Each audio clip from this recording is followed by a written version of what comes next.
U.S. Senator Robert Menendez and Assembly Speaker Vincent Prieto stood in unity at New Jersey City University with dozens of students and advocates alike, speaking in favor of the Deferred Action Childhood Arrivals program, which could lead to 800,000 students being deported in the event that the President Donald Trump administration repeals the act. Menendez said in the event that the DACA program was abolished by Trump, it would be another instance of the president infringing on immigrant rights. Many of us feared that if elected, President Trump would trample on the rights of immigrants.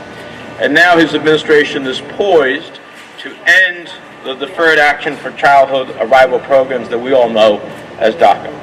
DACA made it possible for 800,000 undocumented youth across America to come out of the shadows, to step into the light, to pursue their dreams without fear of deportation.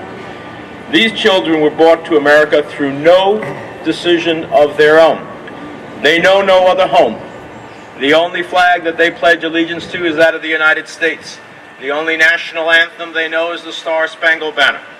They pledge allegiance to no other country and to no other flag. They are not criminals, and they are not bad hombres or mujeres.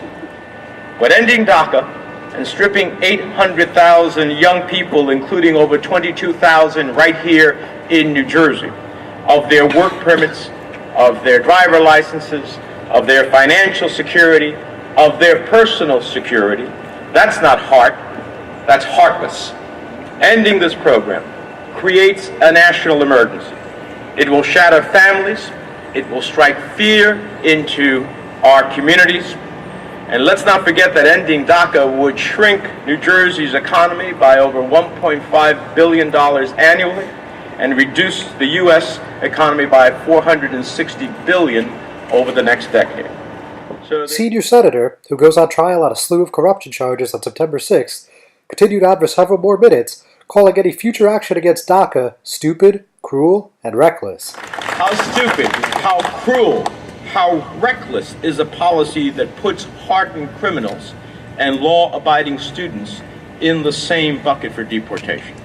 And when I say law-abiding, I really mean it. Dreamers put their faith in our government. They came out of the shadows. They registered with the Department of Homeland Security. They passed criminal background checks. They handed over personal details about themselves and their families to authorities that they have been forced to hide for their entire lives. They brought that all forth.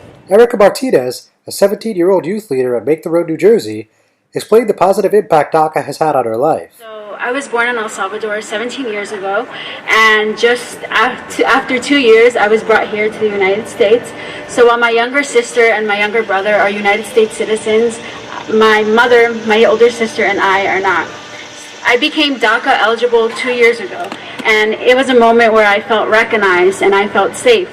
Near the conclusion of the presser, Prieto spoke about the importance of the 2013 DREAM Act, which allows residents with unlawful immigration statuses to pay in-state tuition at state colleges, also reminding everyone that this country was made of immigrants. We made sure that children would be able to go to state universities, pay in-state tuition. That was almost crazy that they weren't afforded that. We need to work more on that. We need to make sure there's a path to be permanent residents and a path to citizenship, because it's the right thing. We should all be able to live that American dream. This country was made of immigrants, and we cannot forget that. Senator Menendez, a Cuban-born immigrant who helped pass a pro-DACA measure in the state assembly back in February, Prieto told Hudson County View that it's critical to keep the pressure on all our legislators regardless what Trump's next move is.